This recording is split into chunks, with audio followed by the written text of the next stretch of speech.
Ili kuimarisha viwango vya uchezaji mzuri miongoni mwa vijana, ni muhimu kuwa na viwanja vya mpira vya kisasa. Viwanja hivi vitatoa fursa ya kuendeleza vipaji vyao, kuchochea maendeleo ya michezo na pia kuleta tija kwa vijana kwa kuwapa ajira na kuboresha maisha yao kwa ujumla. Dr. Hussein Ali Mwinyi ni kiongozi aliyeona mbali kwa kweli, kwani aliwekeza kwa dhati katika sekta ya michezo kwa kujenga viwanja vya wilaya ya Chake Chake Pemba.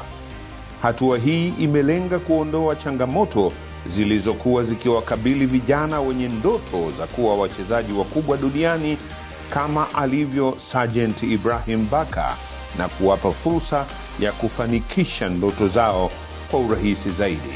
Mradi huu ni miongoni mwa viwanja 17 katika Zanzibar hii, na kwa Pemba kiwanja hichi kitakuwa ni kiwanja cha wilaya ya Chake Chake. Kipo hapa Gombani na ujenzi wake takriban umefika 93%. Tuna furaha kubwa sana kwa mapinduzi mazima aliyofanya Dr. Mwinyi kwenye maboresho ya uwanja wetu wa Gombani, na kwa kweli tumefurahika, na sisi tumo katika kufanya majaribio katika uwanja wetu wa wilaya ya Chake Chake. Viwanja vya wilaya ya Chake Chake vinakaribia kukamilika na vitaleta faraja kubwa kwa vijana wa wilaya hiyo, huku vikiwa ni chachu ya kuendeleza vipaji na kuimarisha matumaini yao kwa siku za usoni. Nimejisikia vizuri sana kutokana na miundombinu na uhalisia ulivyo. Viwanja kikweli ni vizuri sana. Ni vizuri kwa kweli, ni rafiki sana kwa kucheza mpira, na unajisikia kabisa ni kwamba upo katika sehemu ambayo ni mzuri sana kucheza mpira. Uwepo wa viwanja hivi itakuwa ni chachu ya kuhamasisha vijana kucheza mpira, na sisi wenyewe unaona vijana tumefungua tu mara moja, vijana wametoka kwenye michanga wamekuja kwenye nyasi.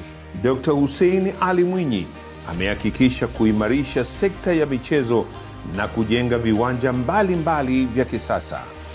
Kwa sasa tayari tunaona juhudi zake kupitia ujenzi wa viwanja 17 katika kila wilaya.